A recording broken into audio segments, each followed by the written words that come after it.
Em algum ponto entre o que a ideia que a ciência faz da possível aparência de um extraterrestre inteligente e a nossa própria expectativa, está o modelo dos extraterrestres de Hollywood.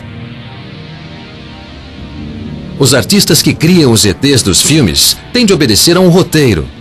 Eles inventam criaturas que fazem sentido do ponto de vista humano. Então talvez não seja surpresa que o ponto de inspiração em geral seja uma criatura que já conheçamos. Extraímos muitas referências do mundo real. Se olharmos os insetos, é difícil encontrar qualquer coisa mais fascinante sobre a Terra. Se simplesmente aumentarmos um inseto, é interessante, mas sua execuibilidade começa a ruir no mesmo instante. Então a primeira coisa que fazemos é brincar com as proporções e começamos a modificá-los de uma forma que se apliquem à cena do filme. O objetivo é fazer o espectador relacionar-se com os personagens extraterrestres. A maioria dos ETs dos filmes é idealizada para nos assustar, e os conceitos mais assustadores provêm, em geral, dos nossos próprios temores e da nossa própria concepção. O filme Fogo no Céu é supostamente a história real de um homem, Travis, sendo abduzido por extraterrestres. O comandante deles, Doc, é basicamente um humanoide. Ele é um típico ET de cinema, não por ser cientificamente plausível, mas por proporcionar um bom filme de terror. Neste caso, buscávamos criar algo bem claustrofóbico, um cenário apavorante, então demos uma olhada em outros filmes com a mesma abordagem. Um em particular não era sobre extraterrestres, foi o desempenho de Laurence Olivier no filme Maratona da Morte, quando está torturando Dustin Hoffman. Tínhamos uma situação muito parecida com Travis, então, acredite ou não, um pouco do Doc foi baseado em Laurence Olivier.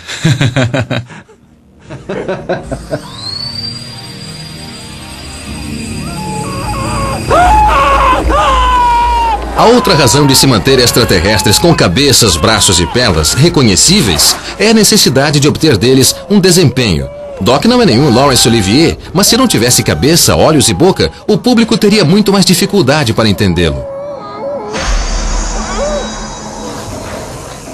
Nós utilizamos o comportamento humano como referência, então muitas vezes eles adquirem características humanas, mas isto dá ao público uma base para formar uma opinião sobre o que esse extraterrestre está fazendo ou pensando. No caso do Doc, Mark criou sua aparência de um rosto humano real, e depois foi distorcendo as feições até obter o sinistro mutante humanoide apropriado. É uma batalha para manter seu ET diferente o bastante para parecer extraterrestre, porém, humano o suficiente para podermos interpretar sua linguagem corporal. Esta foi uma versão onde experimentamos colocar uma perna de cão num extraterrestre só para torná-lo um pouco menos humano. Em 1992 não possuímos a tecnologia para realizar isso. Ainda utilizávamos um boneco e hoje faríamos através de computação gráfica e não ficaríamos restritos a alguns dos problemas físicos que encontramos na época. Quando temos liberdade de orçamento e com a tecnologia que temos à nossa disposição agora, podemos fazer praticamente qualquer coisa que alguém possa imaginar. Então, o futuro dos extraterrestres fica, de repente, muito ampliado e acho que iremos ver algumas coisas novas, realmente fascinantes.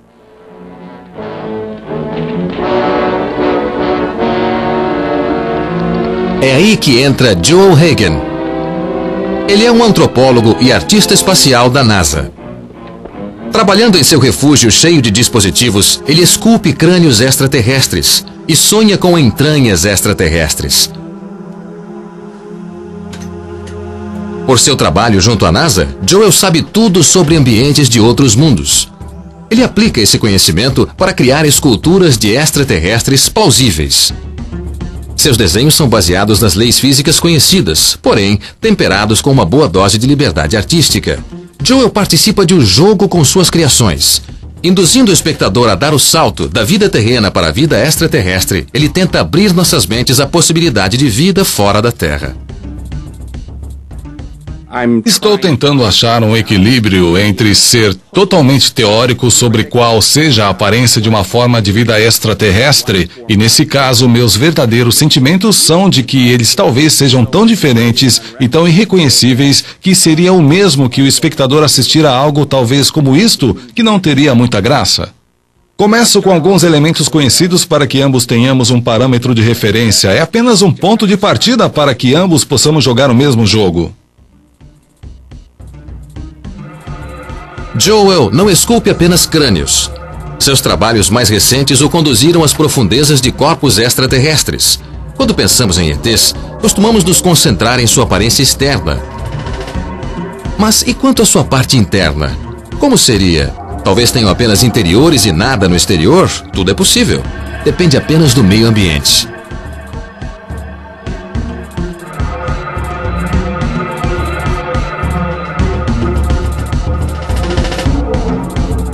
É fácil especular sobre a aparência de um extraterrestre. Mas será que saberíamos se o víssemos de verdade? Talvez seja muito difícil para nós, num planeta completamente extraterrestre, conseguirmos reconhecer uma forma de vida, conseguir determinar se alguma coisa baseada em outra química está viva.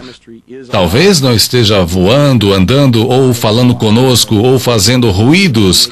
Pode estar apenas existindo e nós teremos que redefinir completamente o nosso conceito do que é vida. Seria muito fácil se alguma coisa simplesmente andasse até nós e se sacudisse diante da câmera, mas se não for assim, acho que seria muito difícil dizer simplesmente, bem, este lugar está morto. Marte pode estar morto, mas também é possível que tenhamos de encontrar uma definição de vida mais ampla. Acho que se estamos vendo alguma coisa neste planeta, estamos vendo como a vida é obstinada e como ela é determinada a agarrar qualquer pouquinho de fluxo de energia e aplicá-lo a qualquer pequeno nicho disponível para que sobreviva. Vida não parece ser aquela coisa frágil e improvável que pensávamos outrora, porém, algo que, quando lhe é dado a menor chance, é inexorável.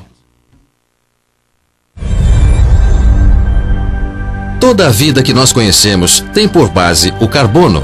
Então, para algo como o silício vir a substituí-lo, um planeta teria de ter se desenvolvido há muito mais tempo do que a Terra. E isto talvez exista na parte mais antiga da galáxia, no núcleo. Para fazer vida silícica se desenvolver no nosso mundo, teríamos de isolar o carbono. Do contrário, o carbono simplesmente prevaleceria. Imaginem um mundo do mesmo tamanho da Terra. Ele gira ao redor de um par de estrelas, não de apenas uma como no nosso caso. Mas a grande diferença é que todo o carbono está preso debaixo de uma superfície arenosa, de silício. Levará algum tempo, mas talvez, apenas talvez, a vida ali venha a se desenvolver.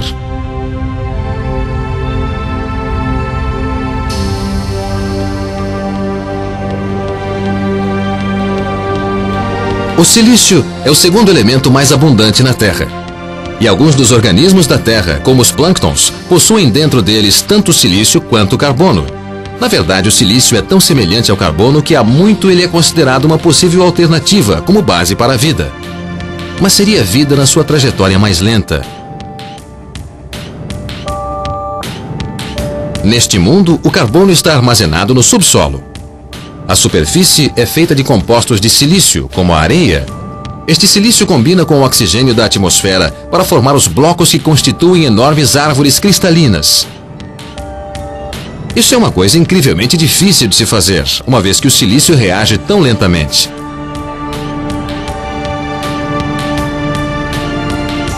Porém, com tempo e energia suficientes, isto é exatamente o que poderia acontecer. Quando o carbono forma complexas moléculas que se tornam parte de um ser vivo, ele forma laços flexíveis. Isto significa que a vida na Terra é adaptável e maleável.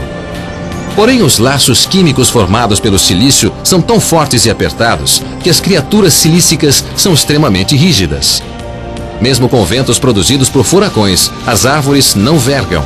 Suas vagens cristalinas simplesmente se partem como estalactites.